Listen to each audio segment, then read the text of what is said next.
What's up, fight fans? Welcome to Fight Nerds episode number 14. On this episode of the program, we're going to go over the Ultimate Fighter Season 25 finale, our pre-fight letter grades for each fight, and prediction for the entire fight card, how exciting it's going to be.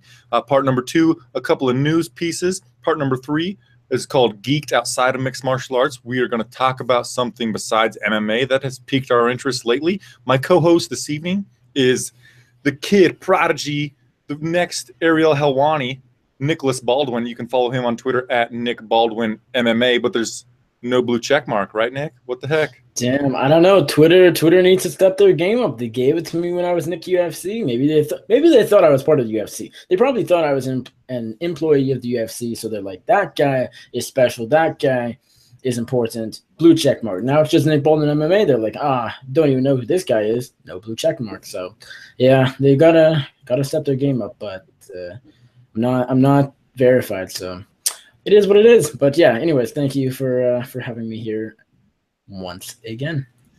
Yeah, thanks for joining me, man. You know, it would be a much better experience if you had that blue check. So I'm surprised I got the invite to do this show, honestly. Yeah, really, it's for blue checks only, but I gave you a leeway because you used to have a blue check. Yeah, the grandfathered rule, I guess, comes into play here.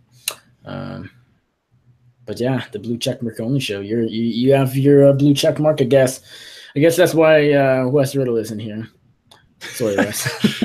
Yeah, sorry, Wes. You know, I can verify that he runs his own Twitter account. So maybe if we just tell Twitter about that, he could. That's close enough, maybe. Yeah, shit.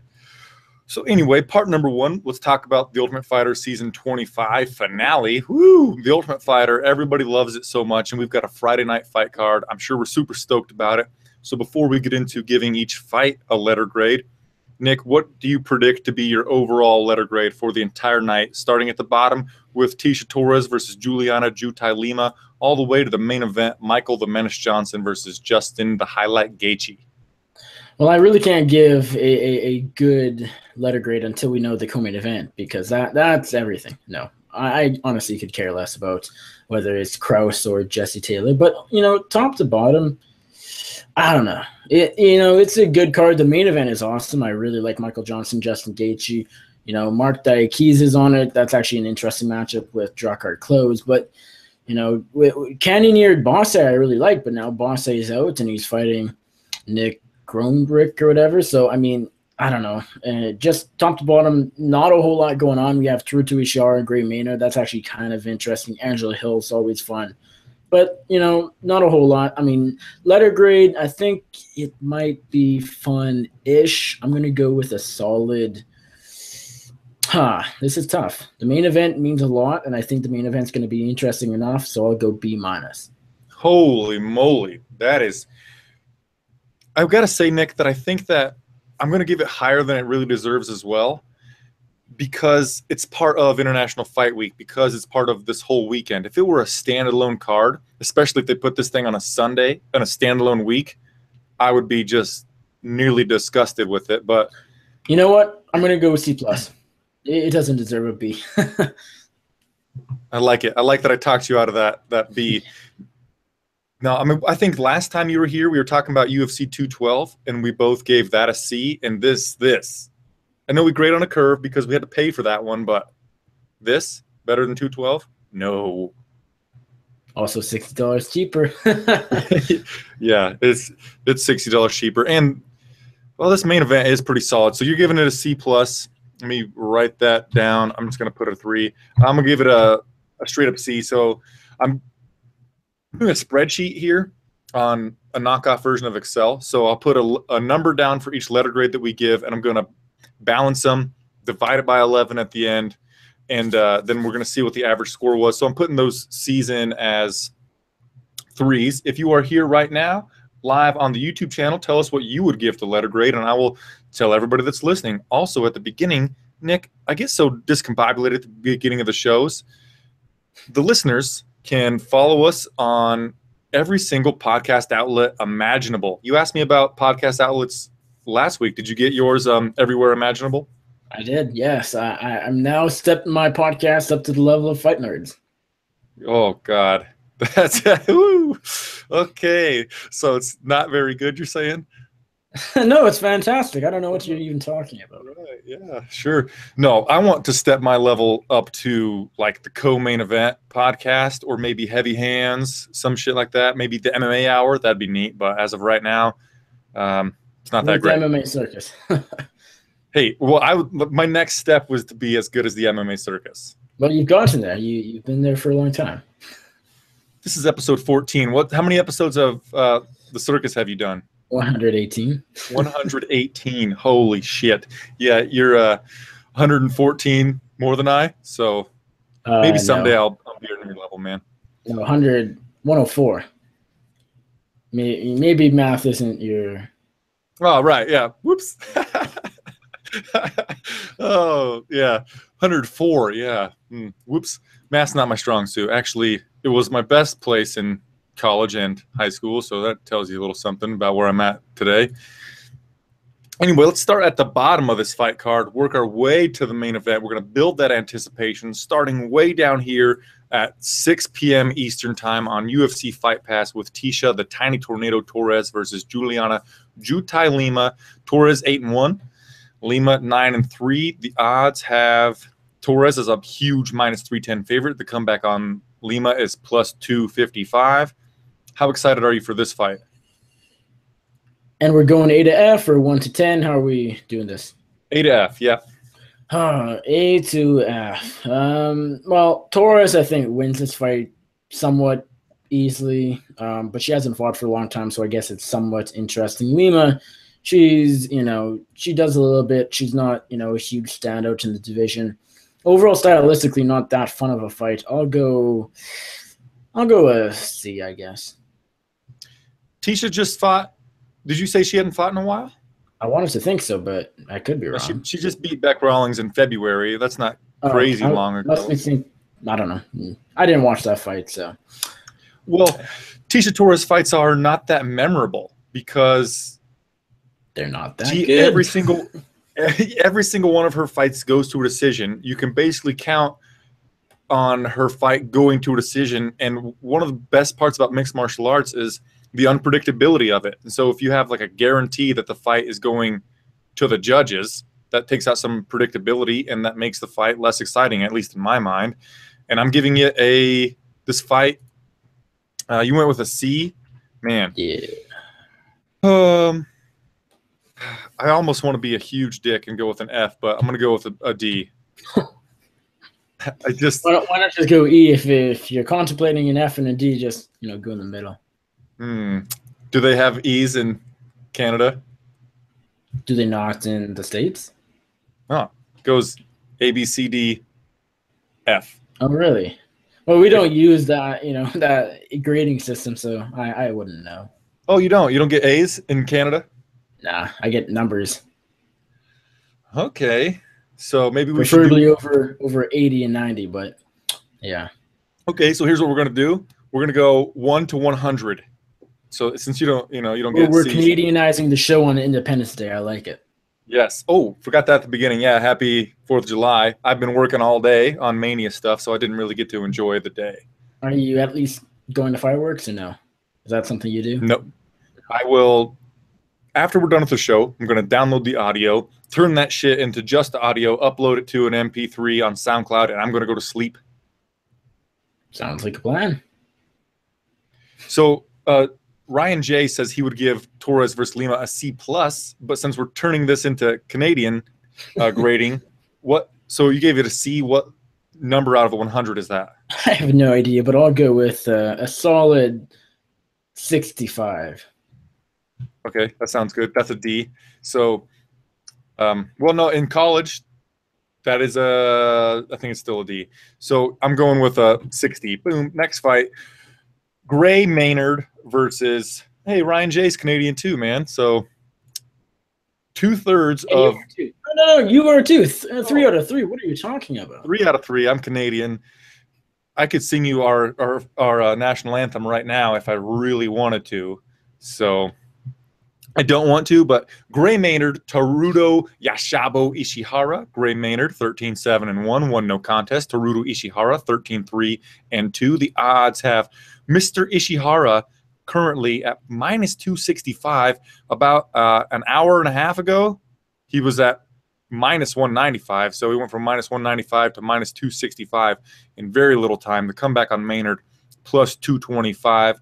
And Nicholas, I think that somebody's getting knocked out in this fight. That's almost certain, I feel like, and it's going to happen early. I love early knockouts. And so for that reason, I'm giving this fight a B minus, which is like an 83. Yeah, I'm going 80 on this one.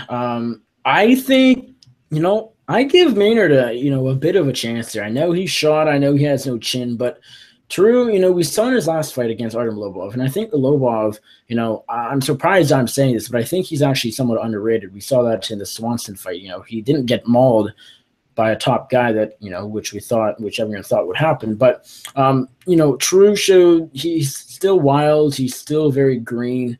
I don't know how dedicated to the sport he is, and, he's in this for his bitches and whatnot. I don't know. The guy is kind of question mark. So for that reason, I'm tempted to pick Maynard, but I can't pull the triggers because Truto still hits hard. Maynard has no chin, so I got to go True by knockout, almost by default.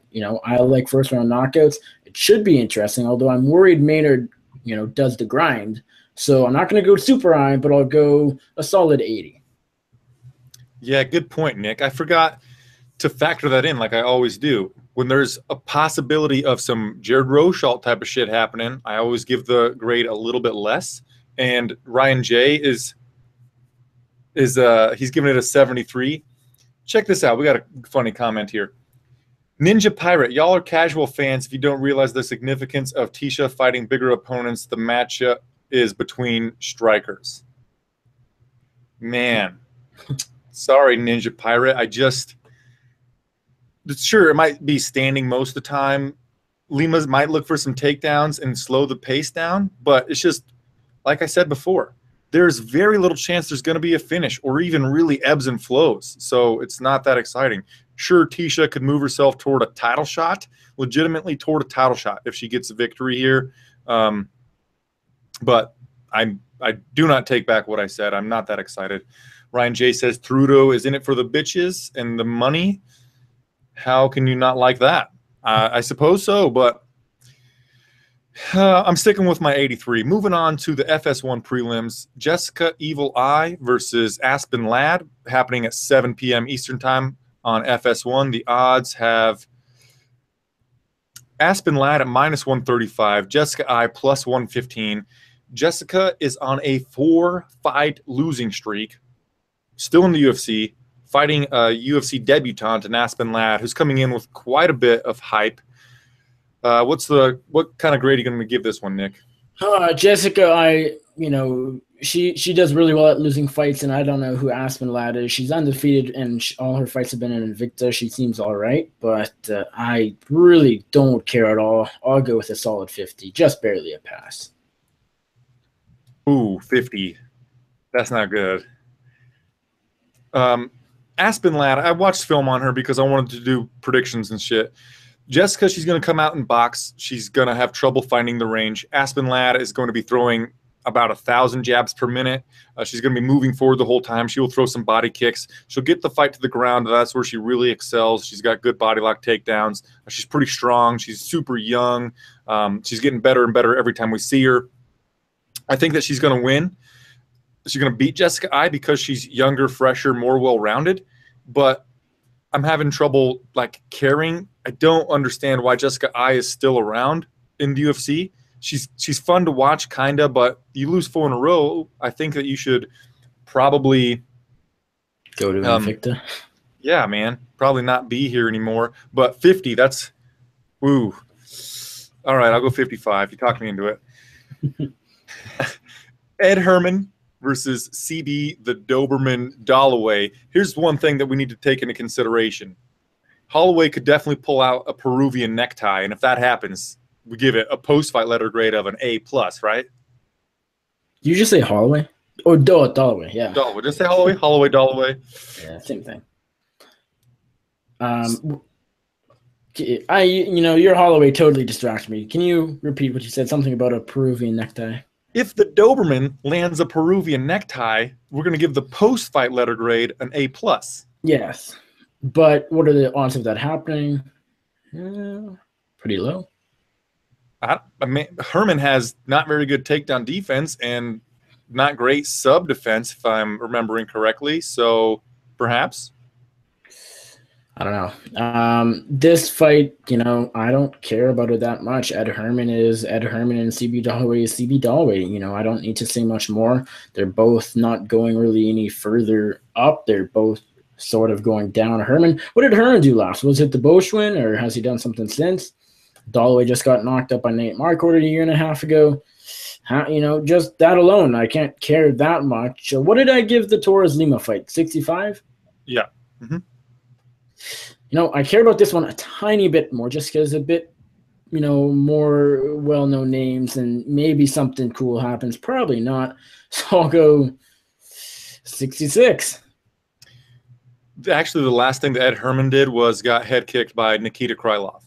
Oh, that was pretty awesome, but yeah, he kind of on the wrong end of that one. Yeah, it was super exciting, though. You got to give him credit for that. He was part of a really entertaining fight. Yeah, I could be too. I think the most likely outcome for this fight is the Doberman via Arizona State Wrestling. And for that reason, I'm not pumped. And you gave it, what'd you give it? A 68? 66. 60, oh, you want 1 point more. Okay. I want to match you with a 66 there. Ryan J's going with a 54. Going back a little bit, Synchronic 7 thinks that I's going to get the victory, and he says, what lol about something. I don't know what we're talking about, Synchronic. But anywhoozles. Angela Overkill Hill versus Ashley Spider Monkey Yoder. Recently Angela Hill followed me on Twitter, so I like that. That's A+, right? Yeah. Not for letter grade, but I'm more interested to watch her fight than I would be if she hadn't followed me on Twitter. This fight probably going to happen a lot on the feet. Yoder looked for some pretty good takedowns against Kish, and then in her last fight in Invicta that I watched. So there's that. It is technically the main event of the FS1 prelims. Who cares about that? Yeah. Yoder Kish, was that a fun fight? I remember scoring for Yoder, so that's something. Was it entertaining at all? I don't remember anything about it. So, well, I think Kish fights are usually entertaining. She's coming forward doing all kinds of crazy shit the entire time. Even when Yoder put her on her back, she's going for elbows off of her back and trying to reverse position. And so, yeah, it was a decently entertaining fight, but that was more on Kish. Yoder, in her last fight that I watched in Invicta, she is kind of a plodding single strike kind of fighter on the feet, and then she'll counter with some takedowns. I think most of the excitement in this fight is going to be on the side of Angela Hill, using her feints, fakes, lateral movement, and volume. Highly unlikely we see a finish. Yeah, I think Hill can make it entertaining though. I don't care about Yoder at all, but Hill I think is improving. She's fun. She's a cool character. I like her quite a bit as a fighter overall. I think she makes it into a fairly fun contest. I think she walks away with the victory. I'll give this one. I'll go a 75. Damn it! Exactly what I was thinking about giving it as well. I mean, in American grading, a 75 would be like a C, closing in on a C+. If you're going, this would be like 60 to 70 D, 70 to 80 C, 80 to 90 B. And so this would be like a C+ for me. I'm going to go with a 78. I'm going to give it 3 more points than you because Angela Hill follows me on Twitter. So, oh, love the reasoning. Okay. Moving on to the main card starting at 9 p.m. Eastern time with a light heavyweight fight between Jordan Johnson and Marcel Mauzina Fortuna. Jordan Johnson 7-0, Fortuna 9-1. The odds have Johnson at -240. The comeback on Fortuna at +200. Quickly, Nick, the odds I think are a little bit goofy because Johnson has a shitload of hype behind him. What do you think? I haven't really seen the Johnson hype. I kind of not. Both are light heavyweight prospects. Well, we call them light heavyweight prospects because they're the best up and comers light heavyweight has, or in that group of guys that within a year are going to be like. What's the Herman guy? The Herman Monster, Luis Henrique da Silva. They're going to be like that on losing streaks out of the UFC. Where Henrique won his first fight in UFC, we thought the guy was going to go somewhat far, and the same could happen for either guy here. It's almost undefeated prospects. We have 7-0 versus 9-1. Fortuna's his debut was awesome. Johnson's debut not so much. I'll give this one a 70 just because they're both somewhat decent. It's kind of interesting, but I think this probably is more of a grind fest from Johnson, I'm thinking. But still just a 70 because on paper it's kind of intriguing. I think that it has the possibility of Johnson to do some Rochalting up in there, do a lot of wrestling. But, man, Fortuna in his UFC debut against the freight train Anthony Hamilton sparked him out, knocked him out with a counter. He was doing really good with his counters in his UFC debut against a heavyweight, giving up like 45 pounds in weight. And to get that knockout, to deal with the forward pressure of Anthony Hamilton, I think that this fight has the potential for Fortuna to get a knockout. And if that happens, that's going to be some cool shit. But it does have the possibility of Johnson using his high-level wrestling to, grind it out. So you're going 70. Man, I don't want to be crazy more excited about many of these fights than you, but I think just because we have the possibility of Fortuna getting a knockout, I'll give it a 75. God, I almost was going to give it 80, but I just don't want to go crazy higher than you. Quickly, Nick, the guys in the comment section are talking about Tisha Torres failing a drug test. Do you know anything about that? Like, not recently. I don't think that ever happened, but maybe it did a long time ago. I don't know.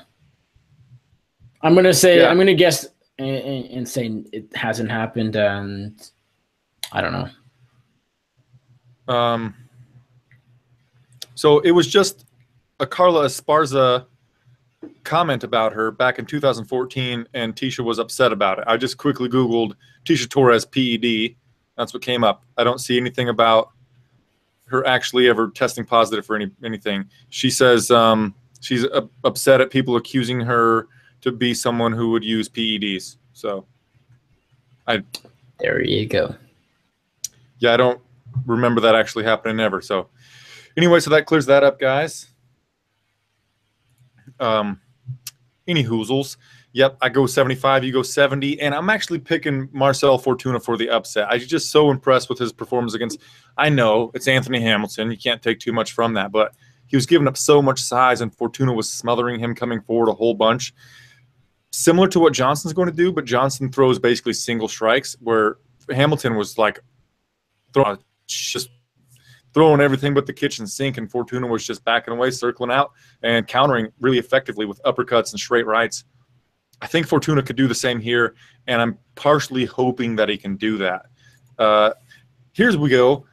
A Canadian, Elias Theodorou, the Spartan, 14-1 in his mixed martial arts career, only lost to Thiago Santos, who's going to fight on the following night against Brad Tavares, who is 14-4. The odds have, I think, Elias minus 140, come back on Brad Tavares plus 120. You super excited to watch your fellow Canadian? Not really, if I'm going to be honest. I don't really see this as being that fun of a fight. I like Elias Theodorou. I like Brad Tavares. But stylistically paired up against each other, I don't think they bring fireworks. I think this is somewhat of a stalemate. I think we'll see a lot of grinding up against the fence, kind of a fairly poor kickboxing battle. Just not going to be that great in general. So I gave the last fight a 70. I'm slightly more excited for this one simply because there's more name value. So I'm going to go a 72 on this one. Yeah, I hear you, man. That's exactly what I was thinking about too. The name value. Elias is really, really good at Twitter, and he's fun to interact with on Twitter. He's funny as hell. He's great looking, apparently. I guess he's good looking. And Brad Tavares, he's got a fun vibe to him, but still, I think the most likely outcome is Elias kind of doing his thing where he's throwing a whole bunch of strikes at air a little bit, throwing kicks at air. Like Ninja Pirate in the comments says, he throws a lot of naked kicks, and a lot of them are nowhere near his opponent, and then he'll go in for a takedown or push his opponent against the fence, and it's kind of a grinding affair. If I'm cheering for Elias Theodorou because, again, I talk to him on Twitter a lot, and I can't really pick against him, but I think the most likely outcome for funsies would be Brad Tavares to get a knockout, but I don't think it happens. And match here 72. Do you think Tavares knocks him out? No, I think Theodorou does what Theodorou does. I think it's, he'll just land, maybe Tavares does a bit better on the feet, but I think Theodorou mixes in a couple takedowns and steals a 29-28 victory. Yeah, I think I was just going to say it has split decision written all over it. That's what I was going to say as well. So, and sometimes those are fun, but a lot of times I think this is going to be one that goes to a split decision, and after it we're like, fuck it. Next fight, please. Yep. And speaking of next fight, Jared the Killer Gorilla Cannonier versus Steve the Boss Bossy. Nope, I'm only kidding. So Steve Bossy pulled out today with an injury or something, and in comes Nick Roerick. Gosh, I was super pumped for. I was looking at the card. Other than the main event, I was most excited about Jared Cannonier versus Steve Bossy, and I think Cannonier has a shitload of potential. I'm excited to watch this guy fight, and Bossy gets hit a lot, and I think could be easily knocked out. I was really looking forward to Jared Cannonier shutting his lights off, and now I don't even know who Nick Roerick is. That is a pretty fair assessment. I don't know who he is either. Cannonier, this guy I think can do pretty well in the division. His the hype train in a way was derailed by Glover Teixeira, but I mean that Glover Teixeira is one of the best in the world. That's not no shame in that, and never mind just losing to him by decision. It's not like it was a brutal knockout or anything. Cannonier, I think he does work here. Obviously, I don't know who his opponent is, and maybe he was actually supposed to be on Dana White Tuesday Night Contender Series, so maybe he was, a hot prospect or whatever. Maybe he surprises, but I think Cannonier probably does work here. He's quite entertaining, just because it's not a great matchup. It's more so just one guy versus someone, an unknown guy. I'm going to go this is tough. 79.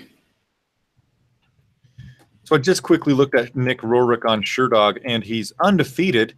He's 29 years old.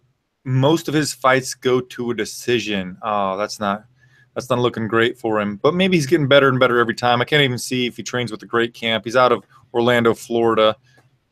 Yeah. Most of my grade is based off of wanting to see Cannonier and seeing if he's improved and seeing if he can show out against a super late notice opponent. Like you said, Nick was supposed to fight in Vegas next week, so it's not like he's coming out of in no August. fight. Actually, it was actually supposed to be the 5th Dana White Contender Series card. Oh, so he was okay. So who was the mutual friend? James Lynch said that Nick Roerick was already in Vegas to corner somebody. Curtis Blades.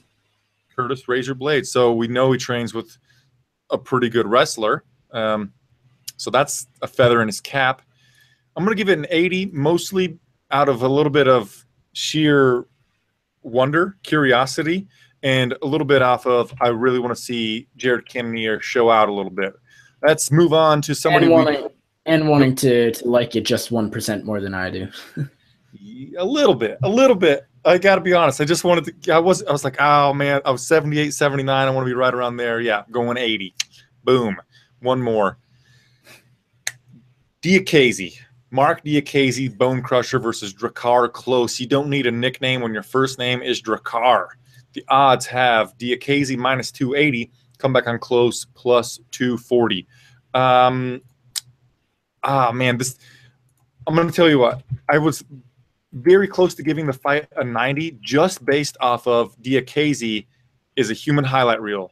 I mean, I really think that he wins via some flashy shit here again against Close. And I'm super pumped to see that.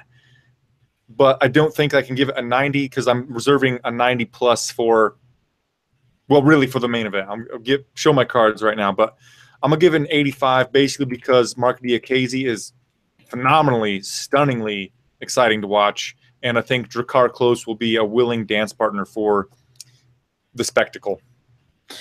Yeah, I like this. I wasn't a huge believer in Diakaze after his second UFC fight where we saw a lot of wrestling. I was kind of worried that maybe he wasn't who we thought he was, just a super high prospect, really good fighter. But yeah, I mean, I've kind of shut up about that since his third fight inside the octagon. Overall, the guy seems to be well-rounded. Sure, he's a flashy, striker on the feet, but obviously in his second fight, we saw that he has a wrestling game as well. And that's good to see, even though it wasn't a great, visibly pleasing performance. We got to see that the guy isn't just a striker. The guy has a bit of a ground game as well. Jacare Close, this guy's tough. This guy's gritty. This guy trains at a good camp in the MMA lab down in Arizona. He's decent on the feet. He's a pretty good wrestler, overall well-rounded, but I think his lights get shut out here. Mark Diakaze, really, really good. Really, really fun on the feet, really flashy. The guy's probably going to go far. He's still pretty young, I think. He's undefeated. He's really confident. I got to go Bone Crusher by knockout. And this is tough because, like I said, Cannonier and his opponent, 79. I said Maynard Ishihara. I think I said an 80 there. Hill, Yoder up. So it's like I better than Maynard Ishihara, I think, but not by a ton, but it's still a lot worse than Johnson Gaethje. So it's kind of, I don't know, the whole scale is kind of weird, but I'll go a solid 82 for this one. Okay, yeah, well, the scale is a little weird, and we're just kind of shooting from the hip, throwing random numbers at it, and based on how I feel about the card as we progress, I'll just give it whatever I want. Speaking to your point about Diakaze having wrestling, I totally forgot about his fight against Frankie Perez, but I do remember watching some of Diakaze's highlights in the regional scene, and he had some suplexes and some high output takedowns. So yeah, just all over fun striker. Basically what I'm remembering is Sayeski and Pakelen. So I forgot all about Frankie Perez. Probably because it wasn't fun. Probably because that and Frankie Perez retired once and then came back, and it's like, what are you doing, man? What are you doing? You can't. I don't like when people do that. Anyway, so now let's talk about the co-main event. I'm pretty sure it's Diego Lima versus James Krause, right?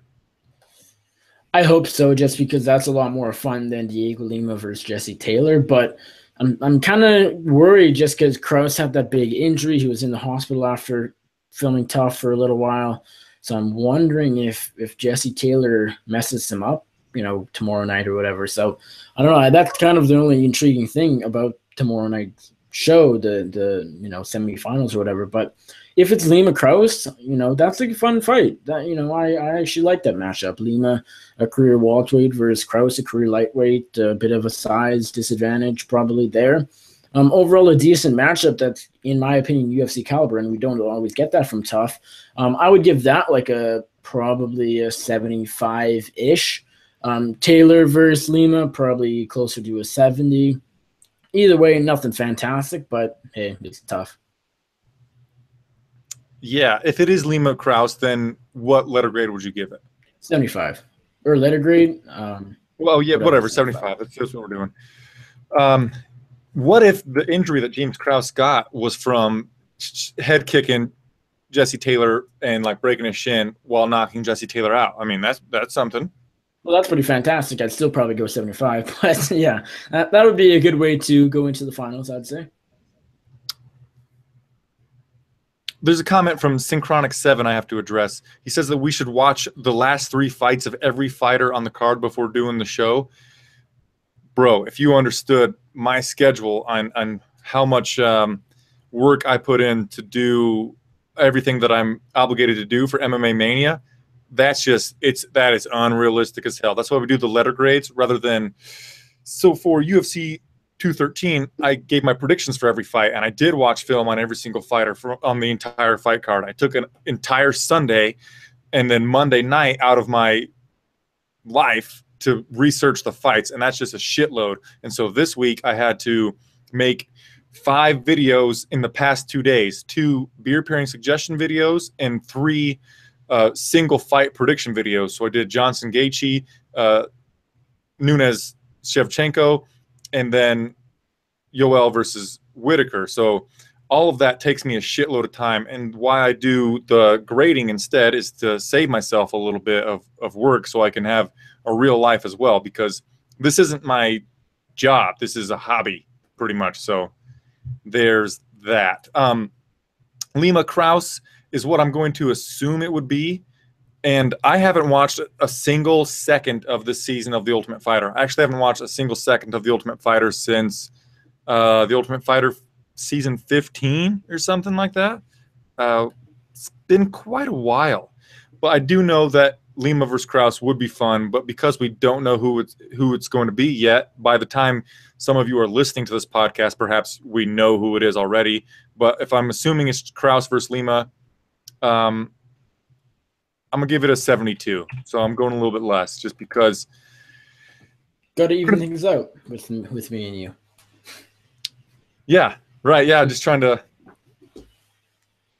be a little bit. Don't want to be too more enthused than me. Right. Okay, main event of the evening. Michael the Menace Johnson versus Justin the Highlight Gaethje. Johnson 18-11, Gaethje 17-0. The odds are really, really close. And I originally saw the line drop with Gaethje at like -2 something in a European sports book, and I was like, holy shit, what? No. But right now it's Michael Johnson -165. The comeback on Gaethje +145. Justin Gaethje alone deserves like a 90, and now he has a phenomenally willing dance partner in Michael Johnson. I'm thinking Gaethje does have some grappling ability. He's an all-American wrestler for like Northern Colorado. He could take Johnson down, but even when he gets takedowns, it's not like he's a boring kind of lay-on-you type of ground guy. So this fight has very little chance to be boring. You mentioned earlier that it has some significance to this division. We've got Gaethje coming in here. His hype train is going to be tested coming in from the WSOF. Lots of things about this fight to be excited about. And overall, I'm going to give it a 92. What do you think? I was going to say 92 as well, and I don't really care about evening it out like you do, so I'll stay with my 92. Johnson, Justin Gaethje, super fun. Hardcore fans are very familiar with him. Casual fans should be if they're not.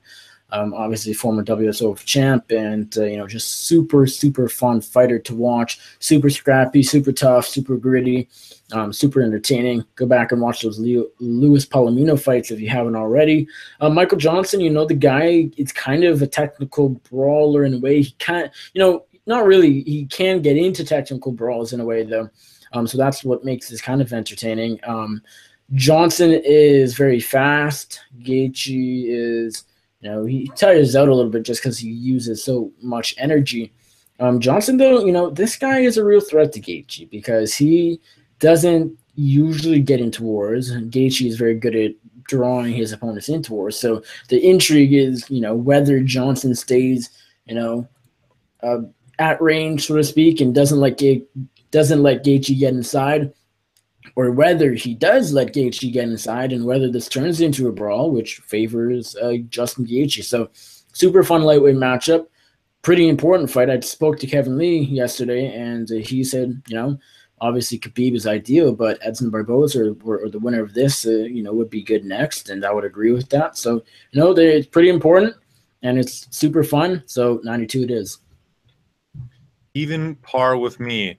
Who are you picking to win? I got Michael Johnson. I think he's too much for Gaethje. Gaethje has never fought this level of an opponent before. This is the big leagues. He's never fought there before. He shouldn't be too big of an adjustment just because he's been WSOF's one of their biggest stars for a while. He's had the spotlight for a long time as a champ, but still is the next level and the highest level he can get. So, and stylistically, this is a pretty good matchup for Johnson because Gaethje is kind of a boxer wrestler. His roots are in wrestling, and Johnson has very good takedown defense, and apparently he's been working on his grappling as well in this camp with the Gilbert Burns at Combat Club. So I think it favors Johnson. Not confident because it is Justin Gaethje I'm picking against. Gaethje, you can't really count him out at all, really.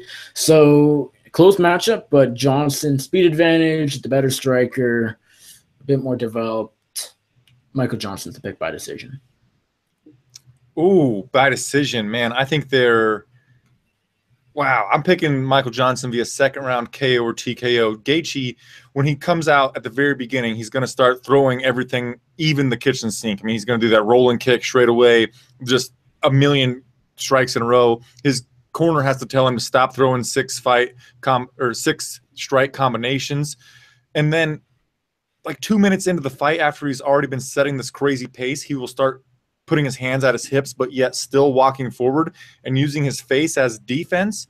If he does that against Michael Johnson, Johnson has some of the quickest counters in all of mixed martial arts and all of the UFC. His record is 18-11, which isn't very good, but man, the guy's hands are super fast. And then with a guy who's going to have his hands at his hips walking forward and just basically begging someone to counter him, I think that really plays into Michael Johnson's hand.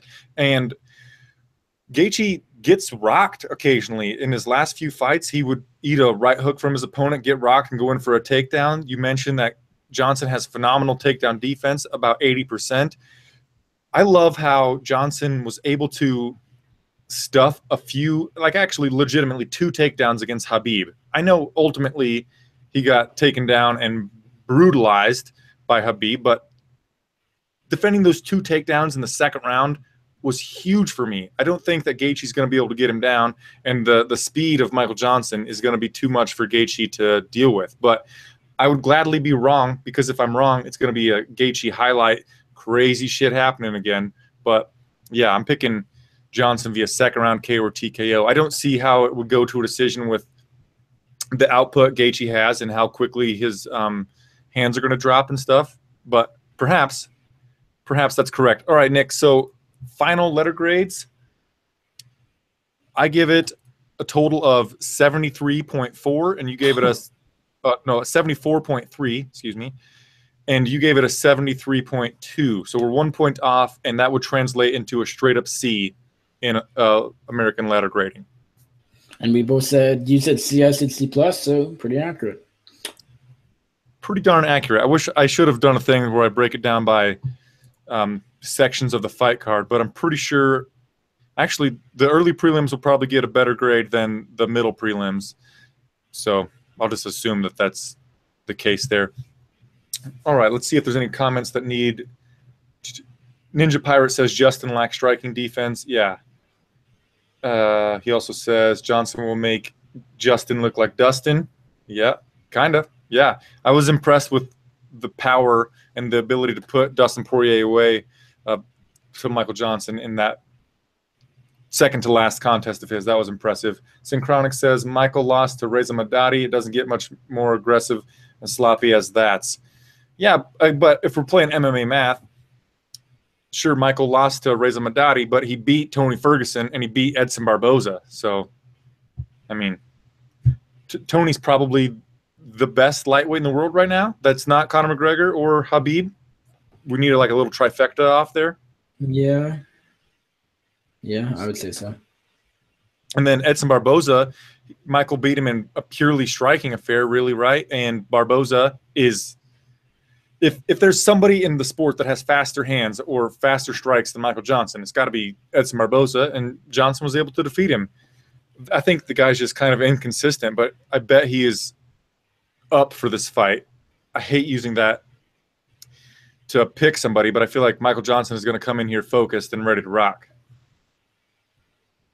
Well, I mean, you never know. I mean, I think being the main event helps. I think the trash talk helps. He thinks he's sort of inside Gaethje's head. Gaethje obviously says he's not, and there's that little beef they have. The press conference. I think all of it helps both fighters get up. I don't think that's really going to be an issue.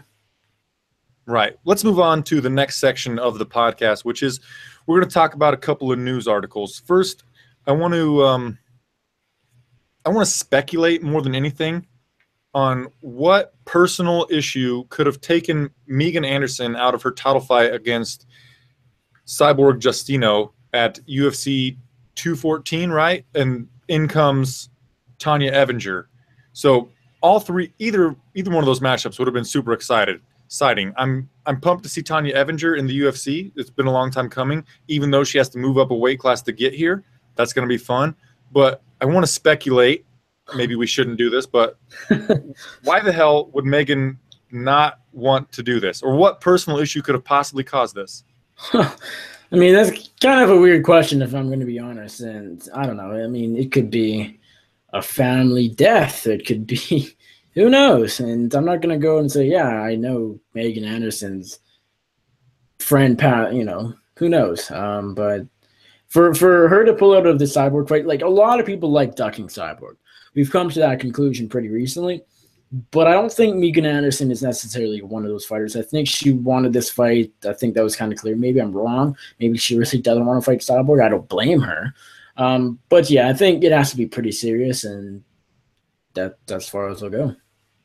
Yeah, I suppose so. It's crazy. It's a life-changing, well, it could be life-changing good, could be life-changing bad too, depending on what kind of ass whooping perhaps Cyborg were to put on her. But man, it has to be something just outrageous to give up an opportunity like that. And really, I bring it up because I want to know what's happening. I know a lot of fight fans that just want to watch the fights. They don't care about outside the octagon type of stuff, but I'm interested.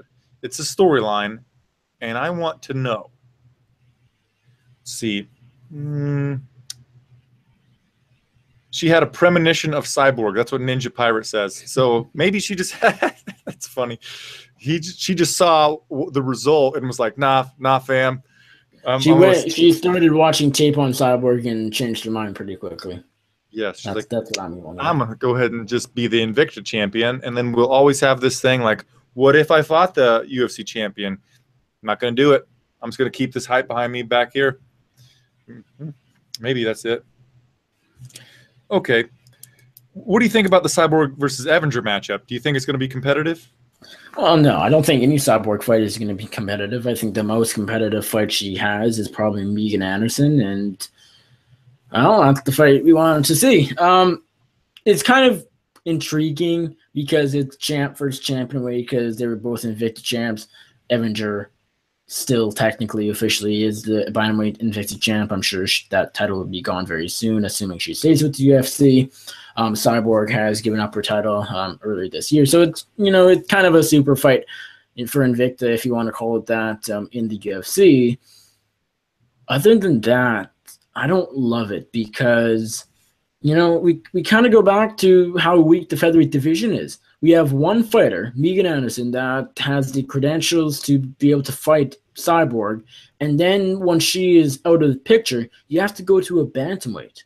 That I just don't like that part of the fight. The fact that this isn't even a career featherweight fighting Cyborg for the featherweight title. That shows how weak the division is. Not like we needed any more proof, but it just does, and I don't like that. I don't love it for that reason. It's still, I'll take it. The super fight aspect is kind of neat. Avenger in the UFC is awesome. She should have been here a long time ago. Cyborg fighting for a title is great. But another concern is, does Avenger stay at featherweight? If she's moving up, then it's a bit different. But if she's going to go right back down to bantamweight, which I suspect she will do, then it's like, is this a legit featherweight title fight? And, at the end of the day, the real featherweight title fight is Chris Cyborg, Megan Anderson, and nothing else. Not Joanna Duranamy, who's back to bantamweight. Not Holly Holmes, back to bantamweight. Not Tanya Avenger, as much as cool as she is and as good as she is at bantamweight. She's not a featherweight, so I don't love it, but it's probably the next best option, just because, what other featherweights can really have the credentials to fight for the UFC title other than Cyborg and Meek and Anderson? Nobody. Right, yeah, nobody. And yeah, I was going to mention the catalyst for this whole drama here was Jermaine Durand to me saying that, well, she said various things. She needed hand surgery. She was going to accept the fight with Holly Holm right away, but then she needed hand surgery if it were going to be Cyborg. And then she told one of her coaches or somebody that knows Eugene S. Robinson that she couldn't get time off from her regular job because she's a police officer in Denmark or whatever. I don't buy that for a moment. And so now we have this happening where we had a championship fight. The belt was vacated after somebody gained it. Now we have another fight for a vacated belt for the inaugural championship, basically. And I think Avenger might pose a little bit of a threat to Cyborg just because a lot of times we're putting Cyborg in there with other women who want to strike with her. Avenger's not going to play that game at all. So perhaps Avenger could, grind her out for a little bit. It's highly unlikely, don't get me wrong, but it's just there's that possibility that we could see Cyborg threatened in a way that she really hasn't before. Even Jermaine Durand was going to be purely striking. Holly Holm, purely striking. Leslie Smith, purely striking. Here, night and day, stylistically. So maybe that's a little bit fun there. Let's move on to the next topic. Actually, we got a question from Matthew Hodge. He asks, does Ian Mccall ever fight again? That's interesting. He wants to, but I just don't know if he really can as far as his health goes and physically. I'm going to say no, just because I think at this point he's too many fights have fallen apart for his, because of him, because of his opponents. I think it's just getting tiring. He even said just on Twitter the other day something about getting some sort of health medical thing, and he said something along the lines, if I don't get this, I'm done. And so that doesn't sound good. So I'm going to say no. Yeah, I'm going to go with no as well, because the other day he tweeted that he was up for some scientific experiments to be put on him, because he said at this point he just doesn't know how to remedy his issues. Yeah. So I said that Jermaine was from Denmark. I got it mixed up, Denmark and the Netherlands. She's a cop in the Netherlands, in Utrecht, the Netherlands, Dutch, whatever. Okay, anyway, she's a cop in somewhere, and she couldn't get time off from her job. So there's that. Yeah, Uncle Creepy's never going to fight again. Maybe someday he'll be able to come back on a redemption season of The Ultimate Fighter. So let's talk about The Ultimate Fighter. Nick, how much of this season have you watched of The Ultimate Fighter, and how excited? The other day, I saw an article, or I just saw a headline, really. I'm one of those people that sometimes just read its headlines. It said, Dana White said that The Ultimate Fighter will be relevant forever. It hasn't been relevant for so long, so I don't know what Dana White is talking about. I don't care about The Ultimate Fighter. Anytime they come out with some sort of spin of the show, whether it's ATT versus Blackzilians, team versus team, coaches versus coaches, that was interesting. How much, I said, hey, it's interesting. Maybe I'll watch it. It's a cool sort of different, change to the show, the stale show of The Ultimate Fighter. All right, so it's a cool format. How much of that did I watch? Maybe one episode max. I said the TUF Redemption show. I mean, a lot of notable guys. Mary Baghdad, James Krause, Jesse Taylor, Julian Lane, Diego Lima. The list goes on and on. Pretty cool season. Guys who were on TUF before, most of them not in UFC, all of them except for one, of course, in Krause. Maybe it's going to be cool. Probably some good fights. I said, I'm going to try and watch this season. How much have I watched of TUF 25? 0. None at all. Just not worth my time. Go check out Ultimate Fighter on the Twitter. Hour after the show ends, James Krause won. Good, done. Before that, I've never watched the full season of TUF as it aired live, or when it was airing. Never have. And I've never watched a full season of TUF at all, even going back on Fight Pass. I don't care about the show. It's stale. Half the guys that win it are cut a year later anyways. I don't care about it at all. It's not relevant. Sorry, but it's just the truth. I think I've watched maybe 3 seasons of The Ultimate Fighter. Every episode, you know, I was there in front of the TV with my popcorn and my remote control, turning that shit on. I think I definitely watched the first one because the first season is the reason I'm a fight fan now. I think I watched the second one, which was, I believe, Michael Bisping won the second Ultimate Fighter. Is that correct? I have no idea. I'm going to say you're wrong, but I think whatever season he won, I watched that one. And then I watched season 17, which was Johnny Boney Joni versus JLP Sonnen. Basically, Bisping won TUF 3. TUF 3. Okay, so I watched 1, 3, and 17. Actually, I also watched the live season, which was the live 15, season. You said, right? I thought it was 15, but it was actually 17 that I was thinking of. I get JLP Sonnen and Jones number 17 mixed up with 15, but is live number 10? I don't know. I'm looking at Wikipedia and it's really not doing me any good because it says 14 and then smashes and then 17, then Brazil 2. Fucking have no idea. Top 15 was TUF Live. Okay. That was with Faber and Cruz, was it not? Yeah. Okay, yeah. So it's with Chiesa and all of those guys that are doing really well now. So yeah, I watched that one, but only in parts, and that's all I've ever watched. I have not watched a single second of TUF 25. Like you said, I thought I could get myself hyped up about it because there's some people that you know on the season, but in the end, I don't fucking care. And look, I think James Krause is probably going to win the Ultimate Fighter. That's my guess as of right now. And BFD, he was already on a 2-fight winning streak in the UFC, so what good did it do us to have this season of the Ultimate Fighter? What it started out to be was let's find the next biggest thing. Rashad Evans, I watched his season too, son of a bitch. So Rashad Evans comes up, and he's the champion all of a sudden. Forrest Griffin, he becomes champion. Kelvin Gastelum's doing big things. And now all of a sudden we had guys like Eddie Truck Gordon who got cut like immediately. Then he lost in the redemption season. And now we're down to a guy who was already in the UFC goes on to this reality show to get more money. How about we just give them more money so they don't have to go on a reality show? But I'm going to flip it up a little bit. The people in the comments are talking about the female flyweights.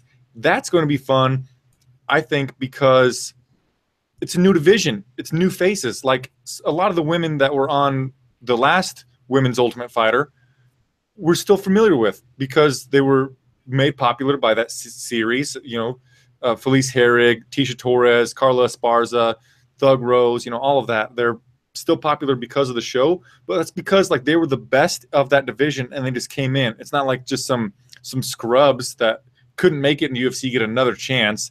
It's actually important that we bring these people in and we get to know them a little bit before we just strap a belt around them. So I'm a little bit excited about that. I probably still won't watch unless they put it like on UFC Fight Pass the day after so I can watch it without commercials. But if they don't do that, I'm not watching it. Yeah, I mean, that's sort of the only way I would watch. I'm with you on that. I would agree. I mean, if there's if it's more relevant than usual, it's worth my time probably. When a title is on the line, we know it's the best of the best the division has to offer, and there's actually some really big implications. The UFC title, whether you believe titles mean a lot or not, it's still a UFC title. So that's when it might be worth checking out a little bit. And even still, I say, this happens every season. I say, oh, interesting spin, implications, whatever, I'll watch, and I don't. So yeah, at the end of the day, TUF is stale. If you disagree, you're probably wrong. On the other hand, Tuesday Night Contender Series, which their inaugural show is next week, I actually really like. Yeah, that's super fun because they're legitimate fights and they're not just 2 rounds, and you don't have to watch a bunch of shit talk, BS, fake reality television show in the meantime. You show up, you watch 5 fights, you shut your TV off or whatever. So that makes a whole bunch more sense. And then it's doing the same thing in finding the next possible champion. You know, it's a easy springboard for people to come in. They're going to give it their all. They're probably going to have exciting fights because even if they lose it, they want to, you know, have this exciting fight. And Dana White's like, well, you gave it some shit. I'm still going to give you a fight in the Ultimate Fighting Championship, stuff like that. So that's super fun. Last thing I want to mention before we go, Rumor Mill, who Matt Hodge filled me in with this. I forgot about it, about Dana White trying to sell the men's flyweight division and Demetrius Johnson's contract. That was somebody from MMA Junkie said they were working on a story for it earlier, actually not earlier this week, maybe last week. Do you think that Dana White is actually trying to sell the flyweight division? I think he'd be open to the idea, but I don't think it happens. I just don't see that big of an event happening. He talks a lot, and a lot of what he says doesn't come true, or if he says something's not going to happen, it does happen. So I can't trust Dana per se. I'm sure they've looked into it in the past. I'm sure they're still considering it, but ultimately I don't think it happens. I don't know. I'm a bit scared that it will happen. I don't think it will happen, but I have anxiety in real life, so I'm just nervous about him selling this. I like watching the flyweights fight. I think they're super fun, and if they would just put an ounce more of marketing into them, they could be marketable. People would buy them. But I feel like the UFC neglects them and then acts like it's the fighter's fault for not being marketable. How about you show them more attention, just market them more? Yeah, I don't think they're ever going to be that marketable, which is really disappointing because they're the best athletes in the UFC and some of the most entertaining fighters in the UFC. So that's disappointing that casual fans just don't connect with them, including champ Demetrius Johnson, the best fighter on the planet. But the size does matter. I mean, as a hardcore fan, I don't care if you're 265 pounds or if you're 125 pounds. If you're entertaining, I'm going to care about you. But casual fans don't work that way. They like the big sluggers in the heavyweight division. They like bigger guys, and that's just kind of the way it is. And, it sounds ridiculous, but it has some truth to it. So flyweights are never going to connect well with casual fans, which, again, is disappointing. But I think it's just reality. But I don't think the UFC goes that far to, sure, they could put more marketing into them. I'll say that for sure. But ultimately, I don't think they're going anywhere. I think the UFC is their home. Right, yeah. And the last season of The Ultimate Fighter was about the flyweights. And Synchronic 7 says that on the latest episode of Looking for a Fight, Dana White signs a flyweight. I know they filmed those a while back probably, but come on. Well, I mean, Dana said he was talking about getting rid of the division like 2 or 3 years ago. So, yeah, Looking for a Fight wasn't around then. But I was going to say something. I don't remember what it was. But, yeah, flyweights, I love flyweights, and Dana White doesn't. But, yeah, oh well. I think he does like flyweights. He's just trying to not pay Demetrius Johnson what he deserves. I really think that that's what he's doing. He's posturing for contract negotiations with Demetrius Johnson. I think that's mostly probably what's happening here. It's not that he doesn't like the division. He makes money off them, and I'm sure Dana White, like Scrooge McDuck, likes anything that's going to bring him a couple of dollars. But the thing is, the Dana White, I don't know. I can't say I think Dana White thinks this or is doing this or doing that or likes this or that. He's just so full of BS about everything. He says he didn't threaten DJ about closing the division. How can you trust him about anything at this point? I can't. Just the other day, I know this isn't that big of a deal, but just the other day in an interview with MMA Junkie, he said, nope, Lawler Cerrone will not be happening, UFC 214. It's going to happen, but not that quick of a turnaround for Cowboy.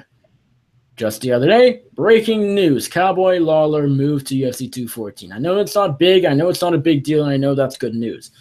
But still, Dana White said something wouldn't happen, and like 2 or 3 days later, it did. So I don't know. Yeah, I like saying rule number 1 of being a fight fan, you don't trust Dana White. Rule number 2 of being a fight fan, you don't trust Dana White. And that's, you said it perfectly. The dude's full of shit. I want to keep the flyweight division. I think we'll probably keep the flyweight division. And Demetrius Johnson is quite obviously the pound for pound best fighter on the planet.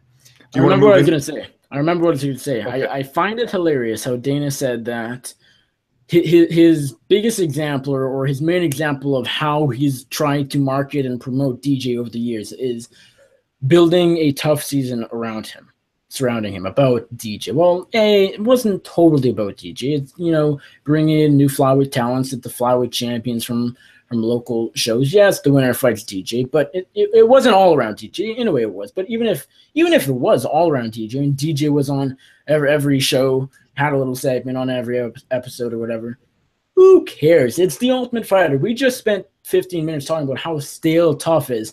That's not a great example of promoting someone at all. So making a TUF season surrounding them, no. Putting them, getting them, landing them a spot on a late night show or some sort of gaming thing in DJ's case. That's a decent example. TUF, sorry, but it's stale. We've already talked about it, and that's not properly promoting your champion. It's something, but that's not a great example. Right. Yeah. Last thing I want to say is I heard Demetrius's interview, or I read his interview where he was unleashing the fury on Dana White, saying how he's been mistreated.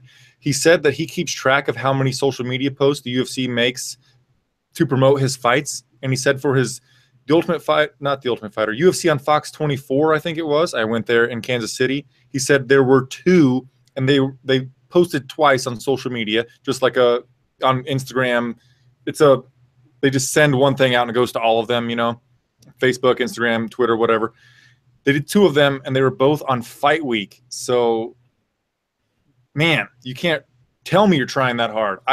I'll post this show more than twice. Yeah. Like Johnson, DJ, and Max Holloway are doing some sort of game off. So they're competing against each other in video games at a gaming bar in Las Vegas this weekend. That's brilliant. That's actually brilliant. So I give props to whoever set that up. I'm sure it wasn't Dana White. I'm sure it was more so DJ and Max Holloway and Holloway's manager and all of that, and DJ's coach. So that's actually a brilliant idea. I don't know. You might be intrigued by that because you like video games. I don't know if you saw that, but that's actually really cool and a great idea. I did see that, but I was skimming through my social media earlier today, and I was trying to do work at the same time. Like a video was rendering for a couple minutes. I was just skimming through. Didn't read the article, but yeah, that's pretty phenomenal. What are the odds on that? I think Demetrius probably takes him. I don't know how many video games Holloway plays. DJ has more experience, so I give him a solid -220 line to come back on Holloway, and let's go plus 180. But both of those guys think so quickly inside the octagon that I bet their cerebral abilities. Reaction time is key in video games. And DJ, well, he's a quicker guy, but he's also a smaller guy, so we'll see. Yeah. Well, when is that happening? Do you know? Saturday after the UFC. It starts at 11 Pacific, so that's 1 hour time to Eastern for a couple hours. Holy shit. I don't know if I'm going to be able to watch that. Oh, yeah. It is on Twitch, but yeah, that's kind of late. It starts at 1 a.m. our time, so yeah, might have to.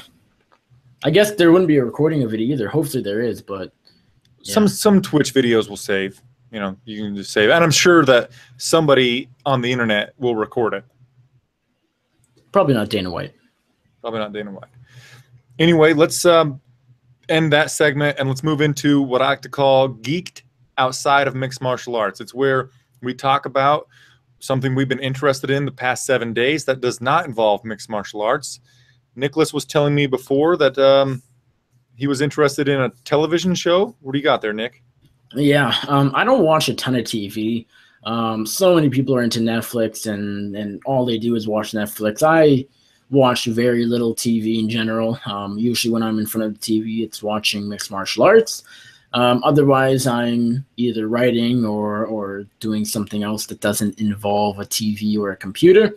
But But I started a TV series. Someone on Twitter, I think it was Dave_Boy. I think I got that wrong, but Dave Boy on Twitter and Damon Martin recommended Travelers. Actually, Damon didn't, but Dave Boy recommended it. I checked out Travelers, and it's a really good series. I mean, I don't know if you're big into TV either, but worth checking out. It's kind of sci-fi, but not huge aliens like most sci-fi movies are.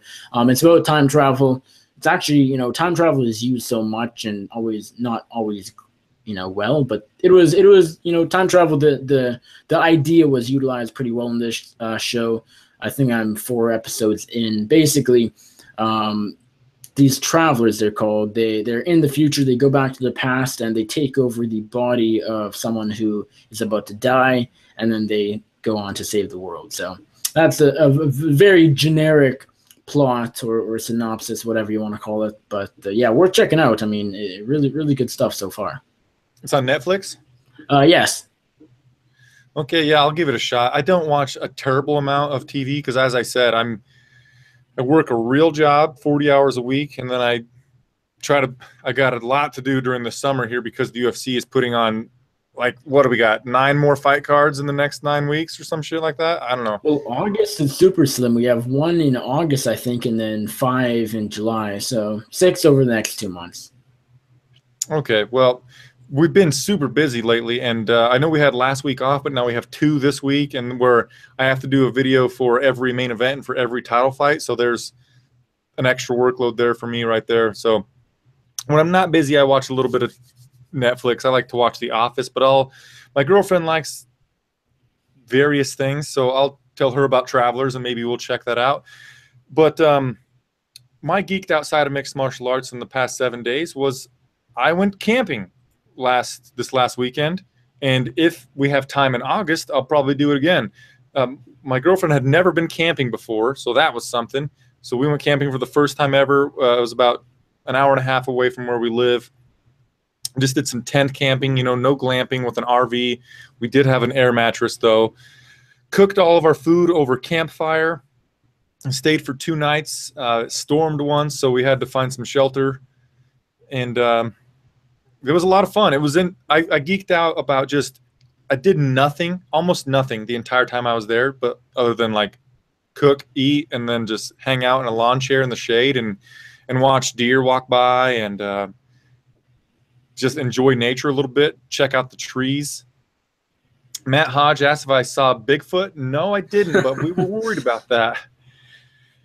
It was a lot of fun. So I've been geeking out about camping, just Googling lots of stuff about how to make our camping experience better. I think I might buy a tiny little grill because getting a fire started and then getting it hot enough to cook something took a lot longer than, turning on the oven, boom, popping something in.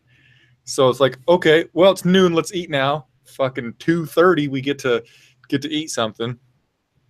But it's a lot of fun. Camping in the wilderness, it's peaceful, it's serene. I'm all about stuff that gives me a little bit of mindfulness and calms my anxiety. And I was on my phone like probably 10% of what I usually am on my phone when we're at civilization. So it was close to being unplugged, right? Yeah. I mean, people say they like to unplug, but whether that really happens is very debatable. Even if you're at the lake, you're camping. But yeah, I go camping every summer. I think it's more glamping. We have a trailer, but I'm not.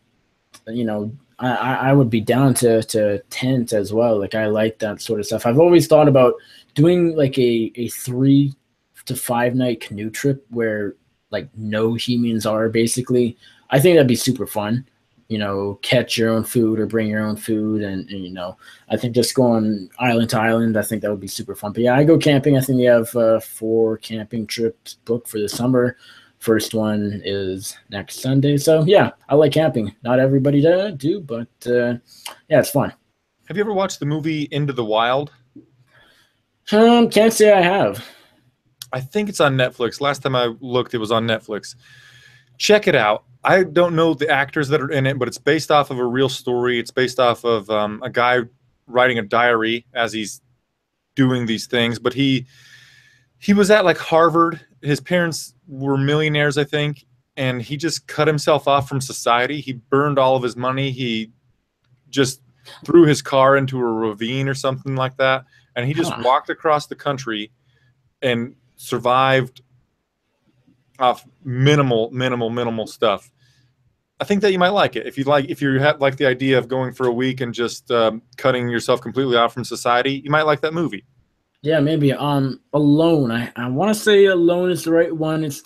Survivor Man is what I'm thinking of. It's a TV series where it's real. It's real life. It's more documentary-ish, I guess. But Survivor Man, when a guy goes out and literally survives, he has to build his own shelter. He has to build his own tools. I don't know exactly what he actually gets at the beginning. It's like very little, maybe some rope, to build a fishing rod or small tools maybe, but not a whole lot. And, that's hardcore. That's a bit hardcore for me, but as far as doing it myself, but, same idea as that little canoe trip I mentioned.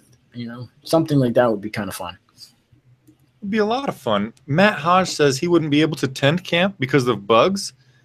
There's no bugs in your tent, man. That's why you close the tent. Close the tent, man. Just like opening and closing a door. Zip in, zip, and you're done. And since you're in a tent where you don't have any lights in there, the bugs aren't drawn inside. If you're not in, or if you're not already in it, there's no lights inside of it, so there's no bugs.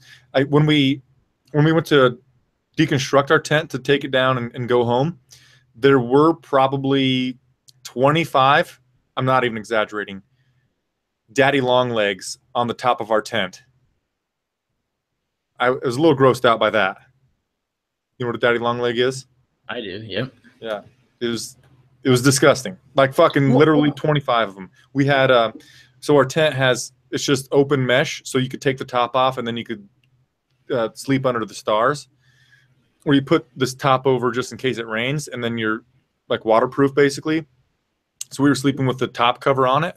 And then when we took that top cover off, there were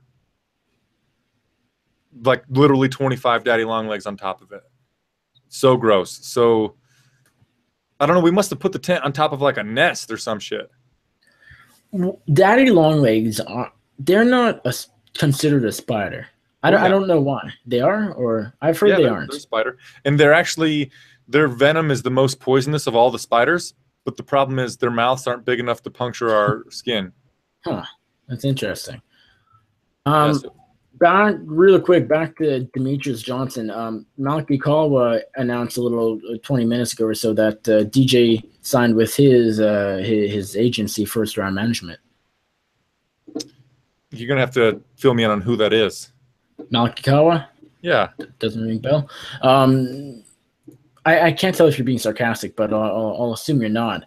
He manages Yoel Romero. He's the guy talking shit about Bisping just because he manages Romero. He manages a lot of top guys in the UFC. Yep. No, I wasn't being sarcastic. I really don't know who he is. I don't pay attention to managers, I guess. If he punches people in the face, I'd know who he was. Yeah, good point. I'm surprised you don't, just because he's for a manager, he's in the news quite a bit. Maybe not as much as Ali Abdelaziz, who I would assume that's the only one I know. But Kawa, yeah, he likes his attention, I think, it seems. I'm trying to think who else he has on his roster. So many guys now I can't think of anybody, but yeah, that's the thing that happened. I think, I'm not that surprised. I never thought about DJ signing with a management group, but I'm not surprised with his obviously not being happy with the UFC. I'm not surprised. Obviously has a pro that will help him get more money and more leverage and all that. So I think it's probably a good move, even though Nakikawa doesn't respond to my emails.